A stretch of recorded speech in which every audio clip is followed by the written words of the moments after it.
What's up, gang? Kawaii50 here with another Fake Grand Order video. It is about time we entered absolute whale territory. We did talk about the best 4 stars coming in 2022 already, so go ahead and check out that video if you haven't yet. But now it is time to talk about what most people are going for. What most people have been saving their quartz for such a long time. That is, of course, the 5 stars. And there's some absurd 5 stars coming out next year. So absurd that I actually had a little bit of a difficult time making this list. There's some real heavy hitters, but I tried to narrow it down to just 5. So if one of your 5 has made the list, go ahead and let me know in the comments, and please be sure to go ahead and like and subscribe if you enjoyed the video. Anyways, gang, let's go ahead and get to the list. I'm going to try and keep it short and sweet, because some of these servants, their skills, they've got a lot. They've got a lot going on. 仏道無常誓願上これこそ間違いなく主情なくして情動なしその苦しみが我が楽し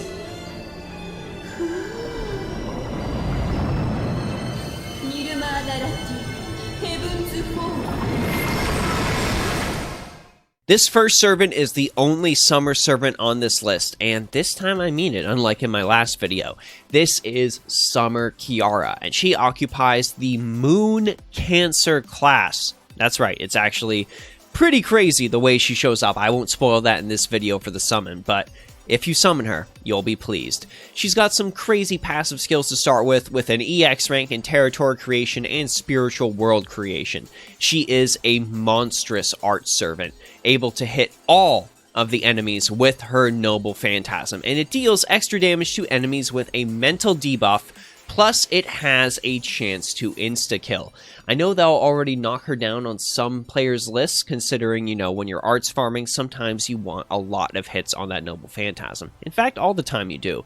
But these skills are just too crazy to deny her a spot. Mermaid's Flesh is her first skill, and I ain't gonna read all that. You can go ahead and pause the video and read all that. What's most important is it's got a slew of supportive properties, and it also ranks up her other 2 skills. Let's go ahead and look at the most powered rank up version of these skills. Let's start with her second skill, Supernatural Power Inc. 50% NP charge, 30 critical stars, immediately. What are you even talking about, DW? And then finally, we've got the buff to Clam Palace that we get. Party gets evasion. Ignore evasion buff is removed on all enemies. We get stacks of a critical chance reduction, reducing defense and reducing arts resistance to boot. Wow, Kiara is going to hit like an absolute train. Gang, it is that noble phantasm. It is those crazy skills, and it is Kiara's crazy Moon Cancer class, which was totally unexpected, that definitely secures her this slot at number 5. But if number 5 is already that crazy, what could possibly be crazier in number 4? Might shock you.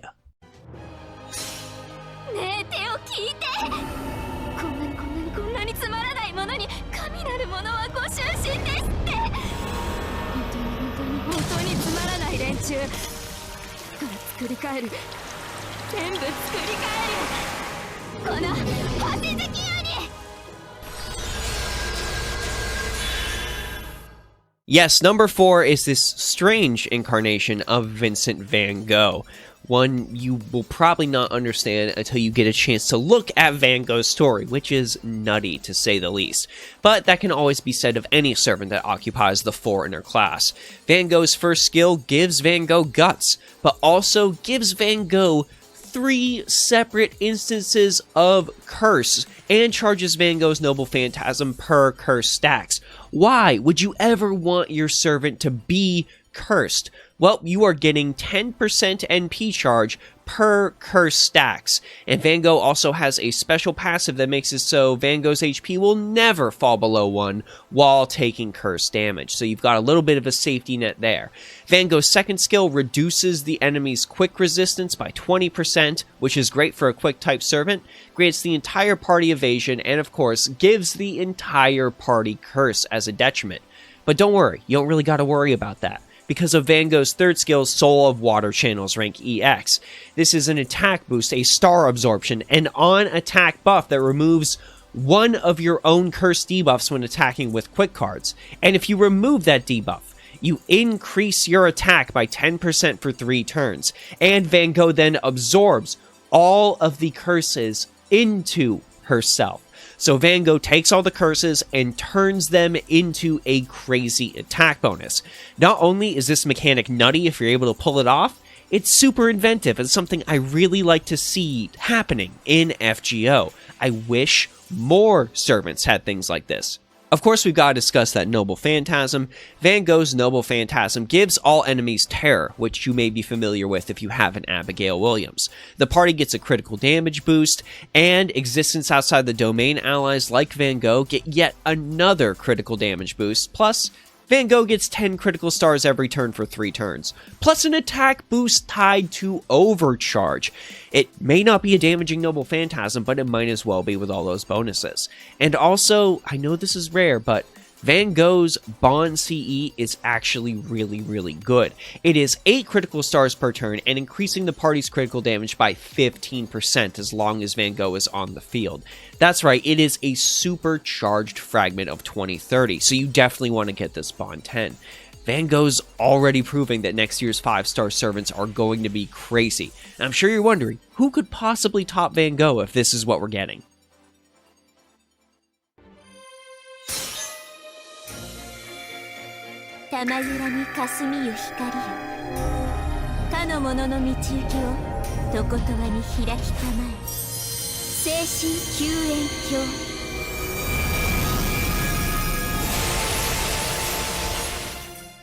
Number 3 has got to be the beautiful ruler buster lady herself, Queen Himiko.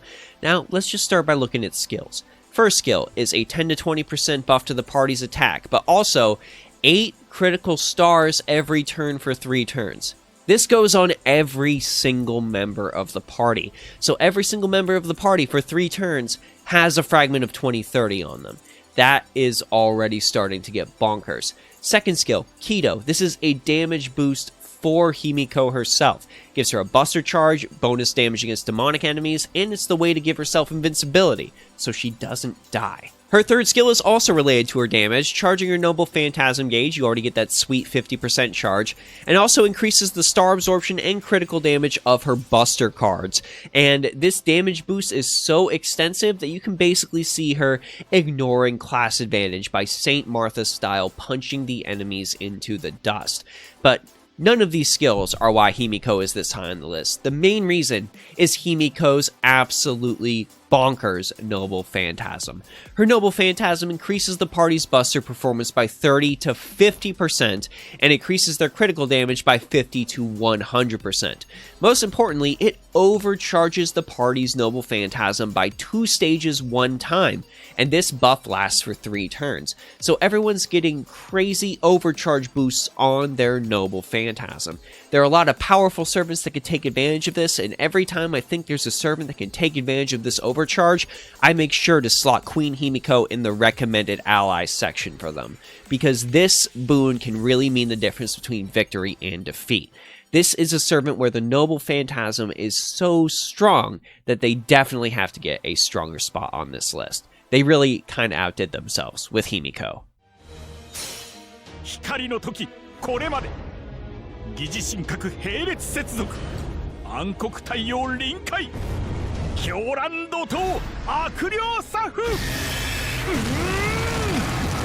そうさま And yes, the number 2 slot goes to Ashiya Doman, and JP players knew that he was going to make this list in some capacity. Dang, he's one of the most popular characters in Fate Grand Order, period. But even beyond that, he is just one of the most powerful alter ego servants. His first skill, Ridicule Cat Rank EX, reduces the enemy's attack and defense, grants them terror, confusion, and curse. This is just an all-in-one debuff skill. You already see how big this skill is, but this isn't even Ashiya Doman's best skill. This man is only getting started. Doman's second skill, Dark Karma Rank A, grants Doman Guts, but most importantly, it increases the critical damage of chaotic as well as evil allies for 3 turns. That's a 50% boost, per one of those qualities your allies fall under. So if your ally happens to be chaotic evil, like Ashiya Doman is, that is a 100% increase to critical damage. Doman's third skill is of course Doman's Curse. This charges Doman's NP gauge by 50 to 80% and also increases the attack of chaotic and evil allies. Again, this is divided between the two traits. So if your ally is chaotic evil like Doman, that is a 40% attack boost. It also gives all enemies some Curse to boot, because why not? But even better than this Noble Phantasm, people. Kyoran Doto. Oh my god, this deals 600 to 1000% damage to all enemies. This inflicts curse to all those enemies and has a 120% chance to insta-kill them. So, if they're not servants, they're pretty screwed. But even more than that, this inflicts evil curse on your enemies, which just increases the curse damage they take. Not only does Doman have many separate ways to inflict a curse, there are, of course, other allies who can inflict curses, and you can actually feasibly have a team that just damage over time curses your opponent into oblivion, ignoring all kinds of defenses. Doman has really proven himself as insanely powerful. And seriously, if there is one alter ego in this game that you end up summoning, it really should be Doman. If not for design, for kit. Doman really deserves it, and Doman is actually my favorite character on this entire list, and I'm very excited to summon for him. But, of course, there is one servant that beats him out, and this one servant is a shoo-in. 違法の国、時の終わり。なれど剣は彼の手に。城壁は固く、勝ち時は万里を受ける。霊言なる勝利を刻め。ラウンド・オブ・アバロン。I would be fundamentally incorrect if I did not put Caster Artoria on this list.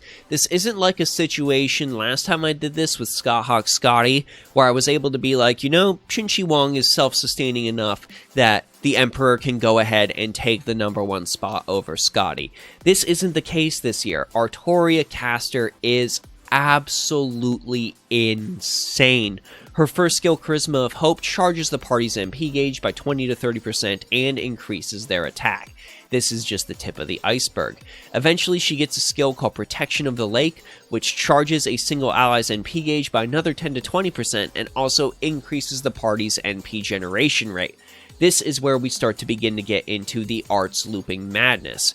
Her third skill, Caliburn, the Sword of Selection, and I'm using the non-spoilery versions of this skill, so go ahead and call them what you want if you cleared Avalon Lefay. This skill increases one ally's arts performance by 30 to 50%, increases their damage against threat to humanity enemies, and also grants them 1 turn of invincibility. All this NP gain and this arts charge on top of each other ends up granting your allies a crazy boost. Her Noble Phantasm also grants the party a 30 to 50% attack boost, complete debuff removal, and grants your allies a special invincibility buff called Anti-Purge, which makes it so it's like an invincibility, but Pierce invincibility does not work on it. Nuts. Insane. A status that overrides the status effect designed to destroy that status. How can you go wrong? Artoria Caster is so prolific on JP that you will see her slotted in even on Quick and Buster teams. The amount of help she is able to offer the team with all of her skills and their myriad effects combined just makes her basically indispensable. She is the unseating of Merlin if there ever was one. If you didn't believe that Skahawk Scotty was going to be the complete replacement for the guaranteed support that you need, Artoria Caster is the one that takes that crown. She is just so incredibly powerful, so incredibly oppressive, and many would argue so incredibly necessary that I can't help but give her the #1 slot on this list. And there you have it. The top 5 stars arriving on Fate Grand Order in 2022. I'm sure most of the JP players were not surprised by this #1 pick, but if you had no knowledge of Castoria before this video, are you? Go ahead and let me know how you feel about any of these picks down in the comments section below. And if you have your own list that disagrees with mine, well, go ahead and post that too. I always like having an opportunity to check those out and see what servants people are hyped for and what reasons they are excited for those characters. If you want to talk more Fate Grand Order, of course my Discord server is always open, and I want to give a big thanks to the patrons on Patreon, the subscribers and followers over on Twitch, and of course you subscribers on YouTube for giving me the reason to sit down in this chair and make these videos every single day I work on them. I really, really appreciate all of your support. Anyways, gang, this is Kawaii50. I hope you all have a phenomenal day, and I'll see you all in the next video.